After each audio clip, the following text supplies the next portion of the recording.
पाठ 17 खुश रहने के लिए कोई आवश्यकता नहीं। कल्पना कीजिए कि आप असीम रूप से धनी हैं। इसका मतलब है कि अगर आपने आज काम करना बंद कर दिया, तो आपकी निष्क्रिय आय आपकी वर्तमान जीवन शैली के साथ शेष जीवन जीने के लिए पर्याप्त होगी। आप क्या करेंगे? क्या आप वही काम करते रहेंगे? क्या आप अधिक निष्क्रिय आय अर्जित करने के लिए काम करेंगे ताकि आप अपनी जीवन शैली में सुधार कर सके? मान लीजिए आपने ऐसा किया और आपकी जीवन शैली अब की तुलना में 10 गुना समृद्ध हो गई। फिर आप क्या करेंगे? एक जैसा पर उससे अधिक? शायद आप दूसरों को या दान देने के लिए काम करेंगे। अगर आप 10 गुना ज्यादा अमीर होते तो क्या आप ज्यादा खुश होते? क्या आपको यकीन है? आइए एक बार फिर जेरी स्टॉकिंग की किताब को देखें जिसका शीर्षक है लाफिंग विद गॉड। जैसा कि मैंने कहा, मुझे नहीं पता कि सामग्री लिखने में भगवान शामिल थे या नहीं। हालांकि दिए गए कथन काफी उपयोगी और उत्तेजक हैं, और यह मेरे लिए पर्याप्त है। उस पुस्तक में भगवान कहते हैं, यदि आप पूरी तरह से किसी भी चीज से संतुष्ट नहीं हो सकते हैं, तो आप स्पष्ट रूप से किसी भी चीज से संतुष्ट नहीं हो सकते। यद्यपि यह आप में से कुछ के लिए व्यंग्यपूर्ण लग सकता है, याद रखें कि हमने होने, करने और होने के बारे में पहले क्या कहा था। ज्यादातर लोग चाहते हैं कि अच्छे व्यापारी के पास पैसा और सफलता क्या हो। कुछ वास्तव में वही करने को तैयार हैं जो अच्छा व्यापारी करता है, सही दिशा में एक बड़ा कदम उठाते हुए। हालांकि असली रहस्य अच्छा व्यापारी होना है। यदि आप अपनी व्यापारिक सफलता से खुश या संतुष्ट होना चाहते हैं, तो आपको पहले उन राज्यों में कदम रखने में सक्षम होना चाहिए। इस प्रकार ईश्वर का कथन पूरी तरह से तार्किक है। यदि आप किसी भी चीज से खुश नहीं हो सकते हैं, अर्थात बस खुश रहें, तो आपको किसी प्रकार के करने या किसी प्रकार के होने के परिणामस्वरूप खुश होने में परेशानी होगी। भगवान आगे कहते हैं कि जिस क्षण आप किसी ऐसी चीज पर ध्यान केंद्रित करते हैं जो आपके पास जन्म के समय नहीं थी, आप यह तय कर रहे हैं कि आप किसी तरह अधूरे हैं और अपने आप से बाहर से पूरे किए जा सकते हैं। बाद में वे कहते हैं, मैंने तुम्हें जन्नत में डाल दिया, लेकिन तुम्हें इसका एहसास नहीं है, और तुम उसमें सुधार करने का प्रयास कर रहे हो। इस प्रकार का दृष्टिकोण उन कारणों के लिए काम नहीं करता है जिनका मैंने अभी वर्णन किया है। भगवान भी कहते हैं कि हमारी प्राथमिकताएं पिछड़ी हुई हैं। यह शायद कोई नई बात नहीं है और अन्य लोगों में देखना आसान है।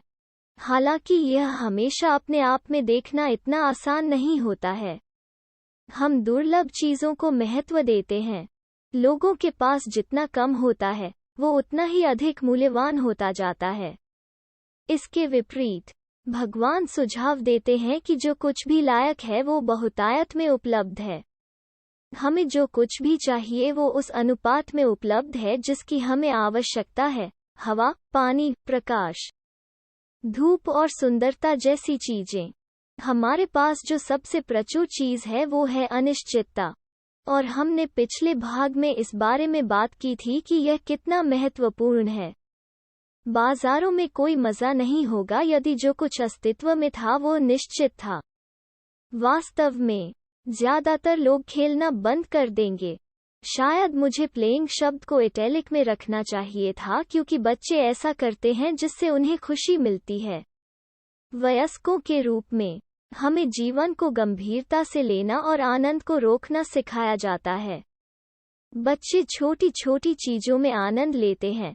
जंगल में घूमना, ताजी हवा की गहरी सांस लेना, मस्ती करने वाले व्यक्ति के साथ रहना, सूर्यास्त देखना, बारिश में छींटे मारना। वयस्क उस सभी आश्चर्य को अनदेखा करते हैं। इसके बजाय हम पैसे, सुरक्षा और बेहतर जीवन शैली के लिए काम करते हैं। बहुत समय पहले मेरा एक बड़ा लक्ष्य था कि मैं अपने घर का भुगतान करने के लिए पर्याप्त धन जमा करूं। उस समय मुझे लगा कि मुझे अब और काम नहीं करना पड़ेगा। मुझे पता था कि मैं अभी भी काम करूंगा, लेकिन ऐसी स्थिति में रहना अच्छा होगा जिसमें मुझे नहीं करना पड़ेगा। लगभग 10 साल पहले मैंने अनंत धन की अवधारणा को पूरी तरह से समझना शुरू कर दिया था। जैसा कि मैंने इसे पहले समझाया था, मेरे लिए असीम रूप से धनी होने के लिए मेरी निष्क्रिय आय मेरे खर्चों से अधिक होनी चाहिए। 6 महीने के भीतर मैं असीम रूप से धनवान हो गया था। क्या मैं अब भी वही काम कर रहा था? हाँ। क्या मुझे कुछ अलग लगा?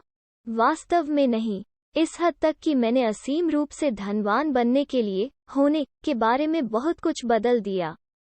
भगवान के साथ हंसते हुए भगवान कहते हैं, आपने अप्राप्य लक्ष्यों की दुनिया स्थापित की है, सबसे अधिक या होने के नाते सर्वश्रेष्ठ। जो पास आते हैं वे सहज ही स्वीकार कर लेते हैं कि वहां पाने योग्य कुछ भी नहीं है। यहाँ इस तर्क का एक उदाहरण दिया गया है जिसके बारे में सोचने लायक है। आपके पास एक नई $2,50,000 कार है और आपके पड़ोसियों के पास ऐसी कार नहीं है। नतीजतन, आपको उनसे ज्यादा महत्वपूर्ण होना चाहिए। सही, आपको अच्छा, सफल और महत्वपूर्ण होना चाहिए।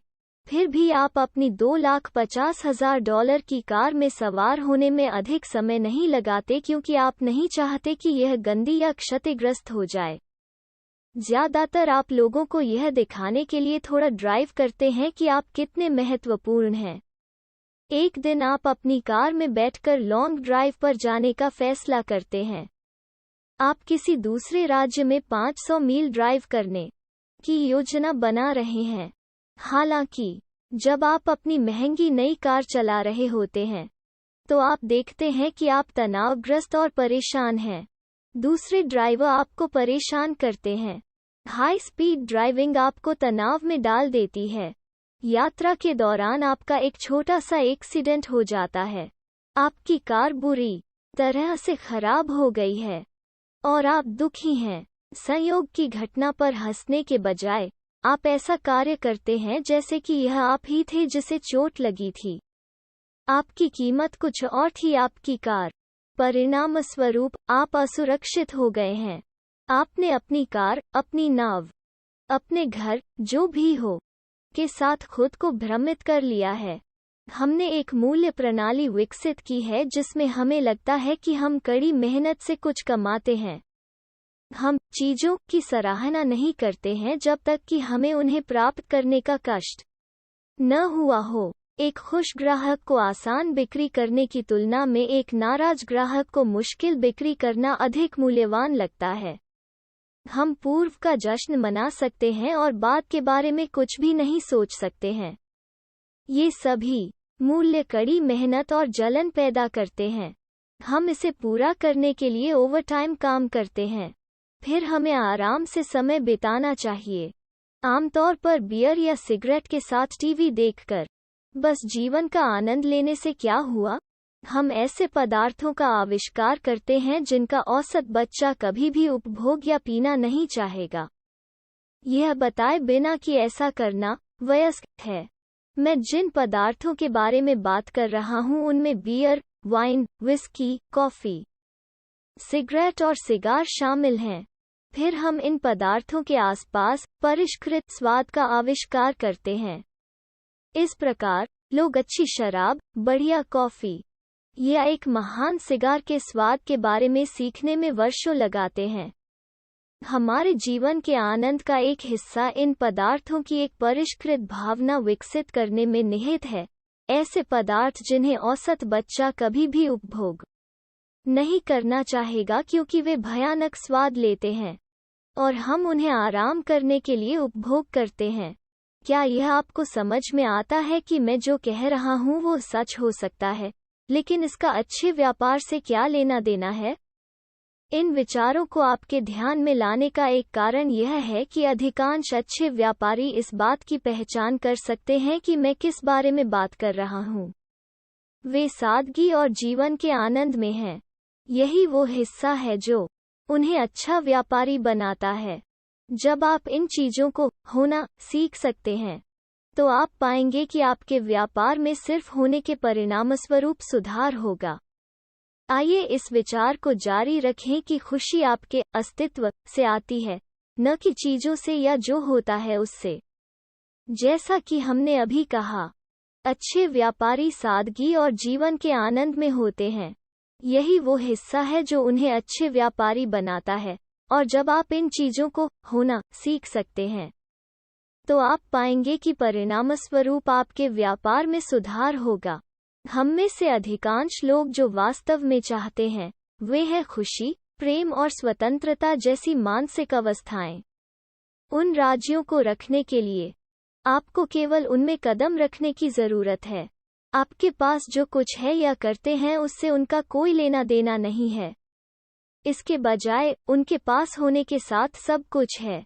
अपने जीवन की गुणवत्ता को बढ़ाने के लिए आपको केवल अपने चारों ओर देखने और आनंदित होने की आवश्यकता है। क्या आपको मजा आ रहा है? क्या आप हल्का महसूस करते हैं? क्या आप साधारण चीजों में अधिक आनंद का अनुभव कर रहे हैं? वास्तविकता, जैसा कि हंसते हुए भगवान में वर्णित है, सभी संभावनाएं हैं।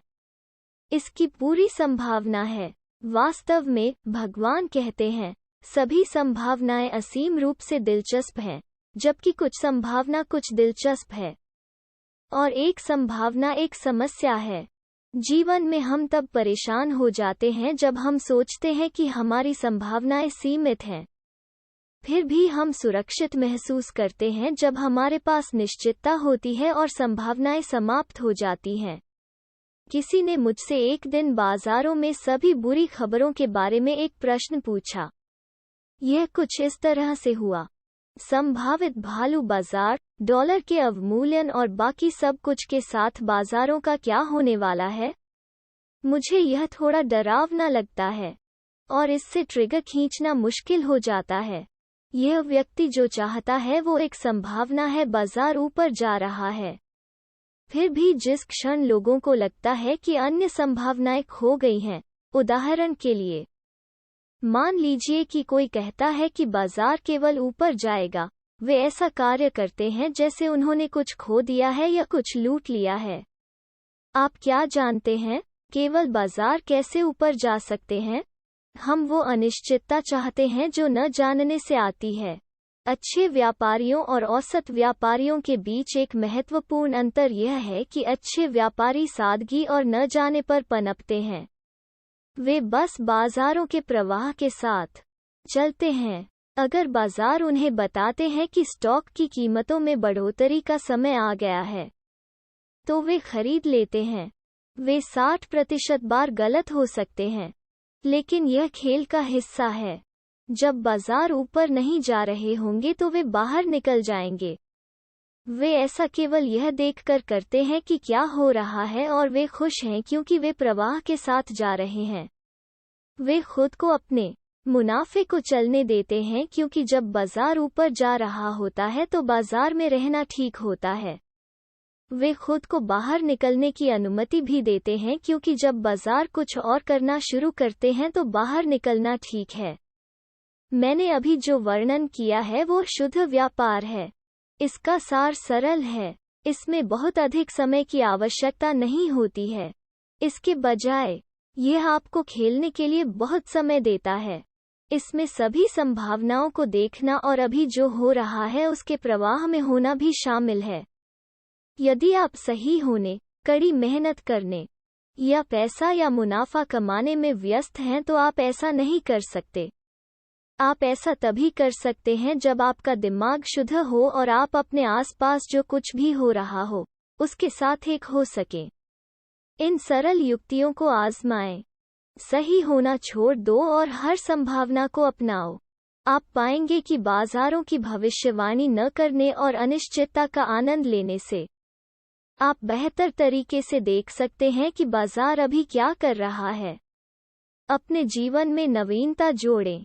अपनी 5 आदतें खोजें और उन्हें तोड़ें। यदि आप पहले अपने दाहिने पैर से पतलून पहनते हैं, तो बाएं पैर से शुरू करें। यदि आप अपने दाहिने कान से फोन सुनते हैं, तो इसे अपने बाएं हाथ से उठाएं। रात का खाना खाने के लिए 2 घंटे से अधिक समय लें और हर काटने का स्वाद लें। रोमांटिक हॉलिडे पर जाएं और हर दिन एक नई जगह पर अलग तरीके से प्यार करें।